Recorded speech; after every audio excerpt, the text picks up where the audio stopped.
কি গো, পারুল মা ঘুমালো? হ্যাঁ গো, আমাদের মেয়েটা সারাদিন দুষ্টুমি করে আর সন্ধে হওয়ার সাথে সাথে ঘুমিয়ে পড়ে। এই বয়সেই তো একটু দুষ্টুমি করবে, তাই না? চলো চলো, আমরাও ঘুমিয়ে পড়ি।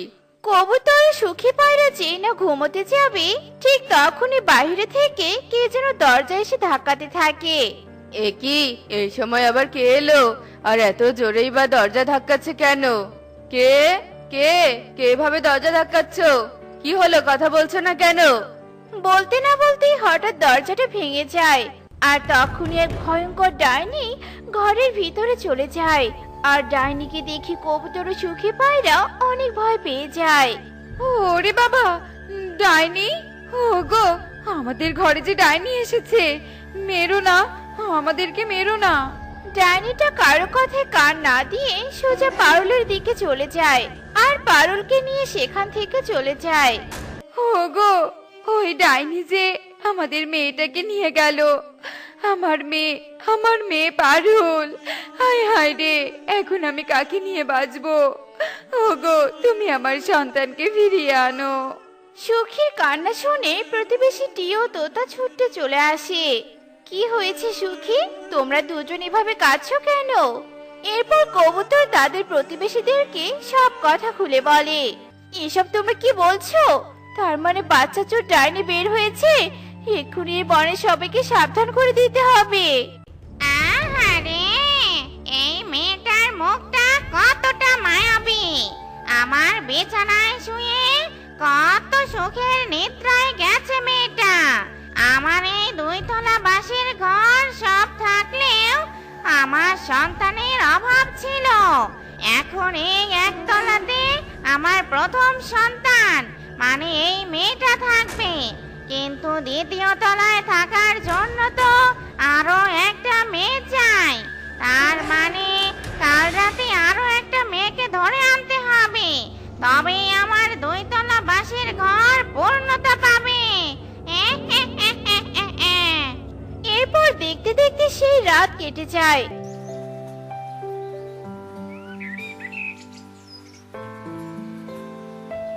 আর পরের দিন হতে না হতেই বনে সবাই সেই ডাইনির কথা জেনে যায়।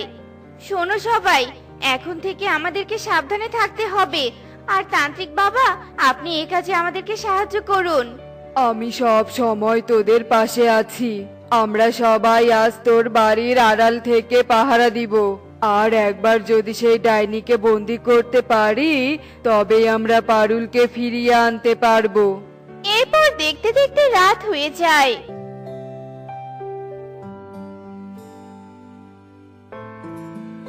আর রাত হতেই সেই ডাইনি টুনির বাড়িতে চলে যায়। শয়তান ডাইনি, তুই এখানে? তার মানে তুই আবারও বাচ্চা চুরি করা শুরু করেছিস? দেখ এবার তোর আমি কি অবস্থা করি। এ কথা বলে তান্ত্রিক জাদু করে ডাইনির দিকে একটা আগুনের ঝলক ছুড়ে দেয়। ঠিক তখনই ডাইনি তার হাতে থাকা জাদুই কাঠি দিয়ে সেই আগুনের ঝলক ধ্বংস করে দেয়। আগেও আমার কোনো ক্ষতি করতে পারিসনি, আজকেও পারবি না, কারণ তোর সব থেকে শক্তিশালী জাদুর কাঠি আমার কাছে। আমি চললাম এই মেয়েকে নিয়ে, চললাম।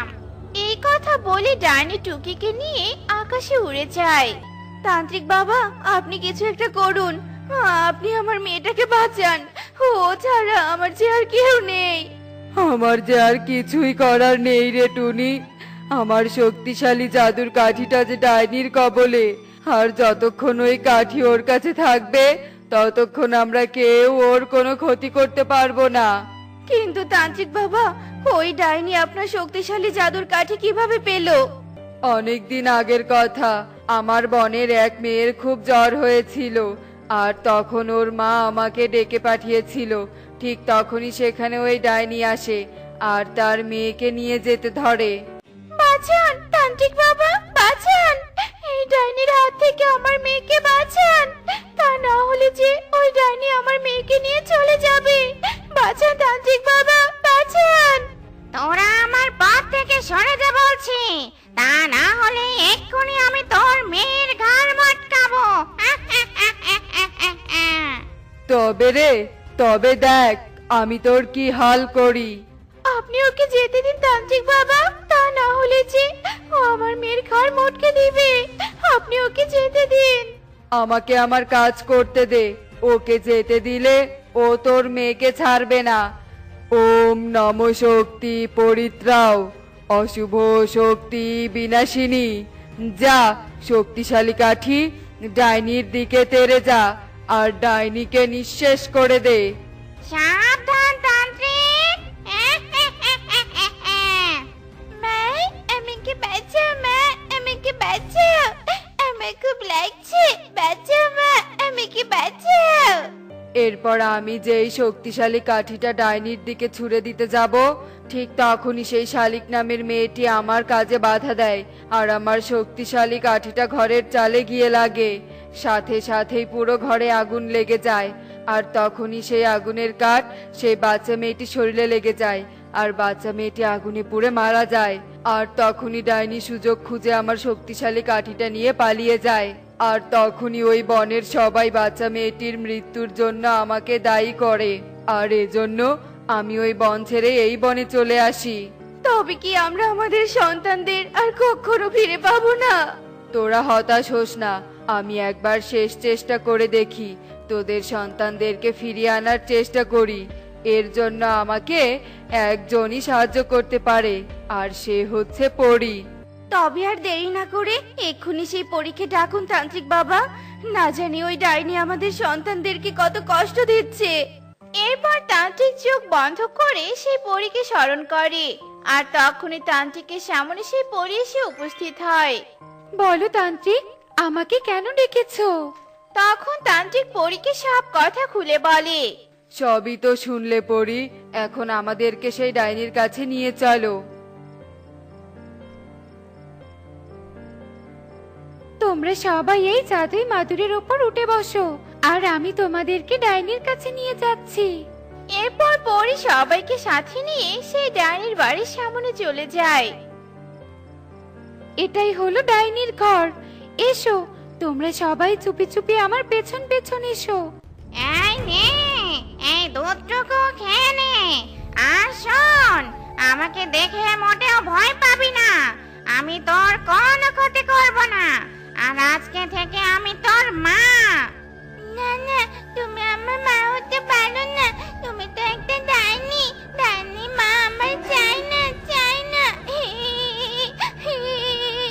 বলছি না, কাঁদবি না, চুপচাপ দুধটুকু খেয়ে নে। আমি দ্বিতীয় তলার মেয়েটাকে খাইয়ে ঘুম পাড়িয়ে দিয়ে আসি, তারপর কিন্তু তোকে ঘুম পাড়াবো। তাই আর দেরি না করে খেয়ে নে। এরপর ডাইনি আরেকটা বাটিতে দুধ নিয়ে দ্বিতীয় তলায় টুকির কাছে যায়। এদিকে পরী, তান্ত্রিক ও টুনিরা এতক্ষণ থেকে লুকিয়ে লুকিয়ে ডাইনির সব কার্যকলাপ দেখতে থাকে। আমি কি দেখলাম? ডাইনি কিনা আমাদের সন্তানদেরকে মায়ের মতো আদর যত্ন করছে। তবে কি ওই ডাইনি কোনো খারাপ ডাইনি নয়? হ্যাঁ টুনি, এই ডাইনিকে দেখে তো ভালো ডাইনি মনে হচ্ছে। চলো আমরাও দ্বিতীয় তলায় যাই আর গিয়ে দেখি ডাইনি কি করছে। এরপর সবাই দ্বিতীয় তলায় চলে যায়। কেউ বা দরজার আড়ালে আর কেউ বা জানালার আড়ালে লুকিয়ে পড়ে। আমি আমার মায়ের কাছে যাব, তুমি আমাকে আমার মায়ের কাছে নিয়ে যাও। আমি তোর মা। আজকে থেকে এই দ্বিতীয় তলায় তুই থাকবি, বুঝেছিস? এরপর সবাই ডাইনির ঘরে চলে যায় আর টুনি বলে ওঠে, তুমি আমাদের সন্তানদেরকে তুলে এনে মায়ের মতো আদর যত্ন করছো কেন? একই কারা তোরা? তোরা আমার দুই তলা বাসের ঘরে কেন এসেছিস? আর এই দুই সন্তান তোদের নাকি? হ্যাঁ ডাইনি, ওরা আমাদের সন্তান। এবার বলো তো, তুমি এমন কাজ কেন করেছো? কেন আমাদের মতো মায়ের বুক থেকে আমাদের সন্তানদের ছিনিয়ে এনেছো? বলো ডাইনি, বলো। তাহলে শোন, আমারও দুটো সন্তান ছিল। তারা দুজনে একদিন বায়না ধরলো আমি যেন একটা দুই তলা বাঁশের ঘর বানাই। এরপর আমি একটা ঘর বানাই, কিন্তু আমার দুই সন্তান আর এই ঘরে থাকতে পারেনি। কেন থাকতে পারেনি বলো? কোথায় গেছে তোমার দুই সন্তান? তাদেরকে এক নরপিশাচ মেরে ফেলেছে। আর এজন্য আমি তোদের সন্তানদেরকে তুলে এনে আমার দুই ঘরে রেখেছি। কিন্তু ডাইনি, তুমি নিজে সুখে থাকার আশায় অন্য মায়ের মনে কষ্ট দিচ্ছ। তুমি তো সন্তান হারিয়েছো, তাই সন্তান হারানোর কষ্টটা তুমি ভালো করে জানো। তুমি আমাদের সন্তানদেরকে ফিরিয়ে দাও। ঠিক আছে, ঠিক আছে, তোরা তোদের সন্তানদেরকে ফিরিয়ে নিয়ে যা। তবে আমার একটা ইচ্ছে, সেটা হচ্ছে তোরা তোদের বাচ্চাদেরকে নিয়ে এই 2 তলা বাঁশের ঘরে বেড়াতে নিয়ে আসবি, তাহলে আমার মনটা ভালো হয়ে যাবে। এরপর টুনিরা তাদের সন্তানদেরকে নিয়ে বাড়িতে চলে যায়, আর মাঝে মাঝে তাদেরকে নিয়ে ডাইনির বাড়িতে বেড়াতে চলে আসে। যজ্ঞ, তাড়াতাড়ি চলো, দেরি হলে পরে গরিব টুনির দেখা পাবো না। আজ তোর কাছ থেকে ধারের সব টাকা নিবই নিব। হ্যাঁ হ্যাঁ, চলো চলো, তাড়াতাড়ি চলো।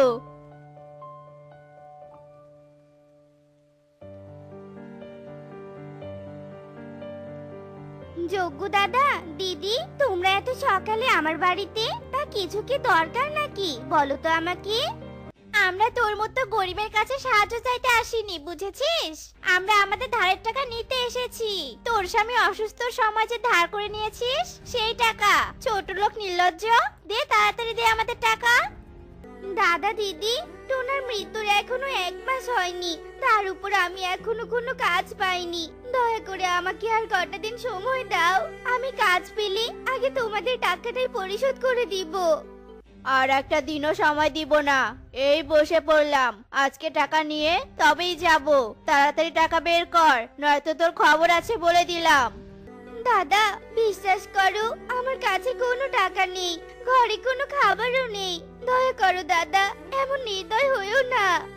আমাদের কোনো দয়া মায়া নেই, বেশি কথা না বলে ফটাফট কাজ কর।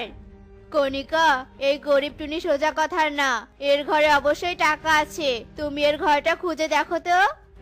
এরপর কণিকা টুনির ঘর খুঁজতে থাকে, আর টাকা খুঁজতে খুঁজতে এক এক করে জিনিসপত্র এদিক ওদিক ছুঁড়ে ফেলে দিতে থাকে। কোথায় লুকিয়ে রেখেছিস টাকা, বল আমাদের, নয়তো আজ তোর ঘর তছনছ করব। দিদি, আমি সত্যি বলছি, টাকা নেই আমার কাছে। দাঁড়াও দিদি, দাঁড়াও, জিনিসপত্র ভেঙে যাবে। দাঁড়াও, অমন করো না দিদি। ওই ছবিটা টোনার শেষ স্মৃতি, ওটা ফেলে দিও না দিদি, তোমার পায়ে পড়ি। না দিদি, না দিদি, ওটা আমার হাতে দাও দিদি, ওটা আমার হাতে দাও। কণিকা টুনির আকুতি মিনতি না শুনে টোনার ছবিটা ফেলে দেয়, আর ছবিটা ভেঙে যায়। যজ্ঞ, এর ঘরে টাকা নেই, মনে হয় অন্য কোথাও লুকিয়ে রেখেছে। চলো ফিরে যাই। এই টুনি শোন, রাতের মধ্যে টাকা না দিলে তোর খবর 12টা থেকে 13টা বাজাবো, বুঝেছিস? চলো যজ্ঞ।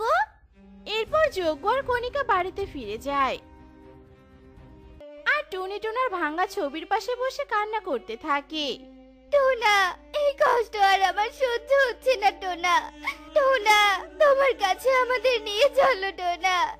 এদিকে ছোট্ট মেয়েটার খাবার জোগাড় করতে পারছি না, তার উপর আবার পাওনাদারদের অত্যাচার। কিছু আর সহ্য হচ্ছে না টোনা, আর কিচ্ছু সহ্য করতে পারছি না। গোসল হয়েছে, যাই এখন মায়ের কাছে ফিরে যাই। সে সকালে এসেছে নদীর পাড়ে। কি ব্যাপার যোগু কাকু কাকিমা, তোমরা এভাবে আমার পথ আটকে দাঁড়ালে কেন? যোগ্য, আমি ওই গরিব টুনির কাছ থেকে টাকা আদায়ের উপায় পেয়েছি। কি উপায় বউ, বলো আমাকে। এই ছোট টুকিকে ধরে নিয়ে গিয়ে বেঁধে রাখলেই ওর মা টাকা দিতে বাধ্য হবে, বুঝেছো? তাহলে আর দেরি কিসের, চলো এক্ষুনি নিয়ে যাই একে। ছেড়ে দাও, আমাকে ছেড়ে দাও, আমি মায়ের কাছে যাব। মা, মামিকে নিয়ে যাচ্ছে। মা। যজ্ঞ কণিকা টুকিকে নিয়ে ওদের বাড়ির সামনে একটা গাছে বেঁধে রাখে। এভাবেই রাত নেমে আসে।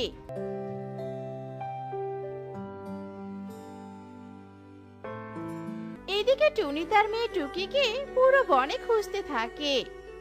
মা টুকি, আমার সোনা মা, কোথায় গেলি আমাকে ছেড়ে? ফিরে আয় মা, ফিরে আয় আমার কাছে। তোর কিছু হলে যে আমি বাঁচবো না রে মা।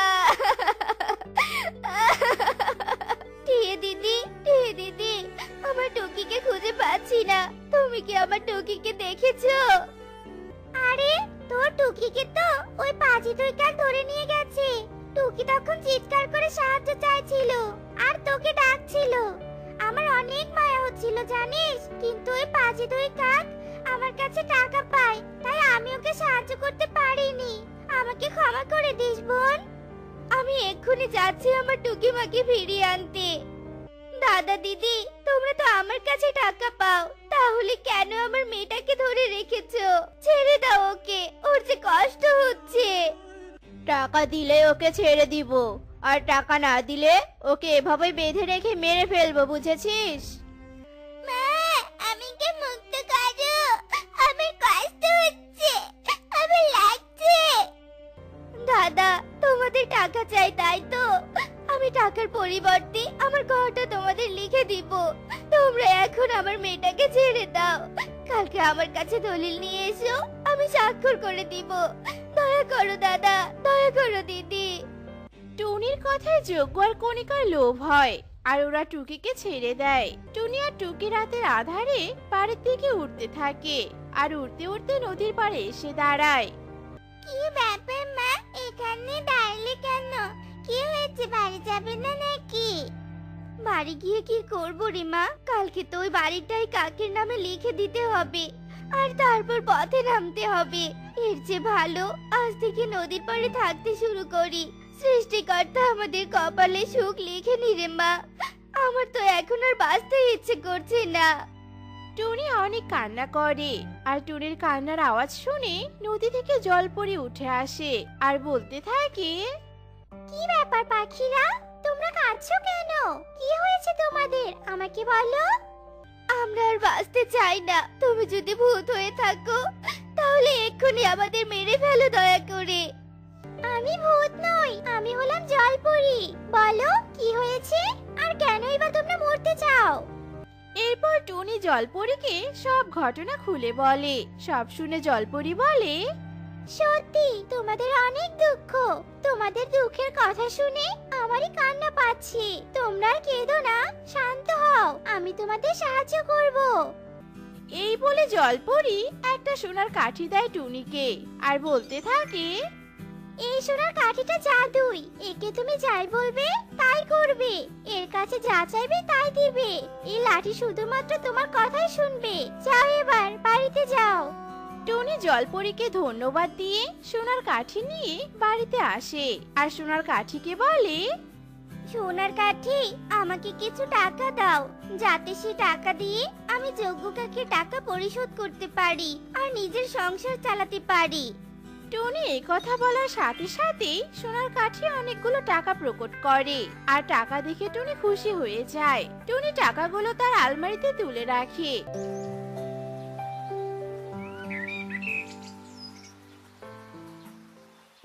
পরের দিন সকালে যজ্ঞকণিকা খুশি মনে দলিল নিয়ে টুনির বাড়িতে আসে, আর টুনিকে বলে, এই টুনি, দে এই দলিলে স্বাক্ষর করে দে, আর তাড়াতাড়ি ঘর ছেড়ে চলে যা। স্বাক্ষর দেওয়ার আর দরকার নেই দাদা, আমি তোমাদের টাকা সুদে আসলে এক্ষুনি পরিশোধ করে দিচ্ছি। টুনি ঘরের ভেতর থেকে টাকা এনে যজ্ঞকে দেয়, আর যজ্ঞকণিকা অবাক হয়ে যায়। টুনি, তোর কাছে না টাকা ছিল না, তাহলে তুই এত টাকা কোথায় পেলি? দাদা, সৎভাবে থাকলে সৃষ্টিকর্তা নিজেই সাহায্য করে। আর শোনো, তোমাদের টাকা লাগলে আমার কাছ থেকে ধার নিয়ে যেতে পারো। যজ্ঞকণিকা অবাক হয়ে টাকা নিয়ে বাড়িতে চলে আসে। যজ্ঞ, টুনি এমন রাতারাতি ধনী হলো কি করে? আমার মাথায় তো কিছুই ঢুকছে না। আমারও মাথায় কিছুই ঢুকছে না। না না, হাত গুটিয়ে বসে থাকলে চলবে না, আমাদেরকে সবটা জানতে হবে। টুনি ধনী হওয়ার পেছনে কার হাত আছে? এরপর যজ্ঞ লুকিয়ে লুকিয়ে টুনির উপর নজর রাখে, আর এক পর্যায়ে যজ্ঞ সবটা জানতে পারে।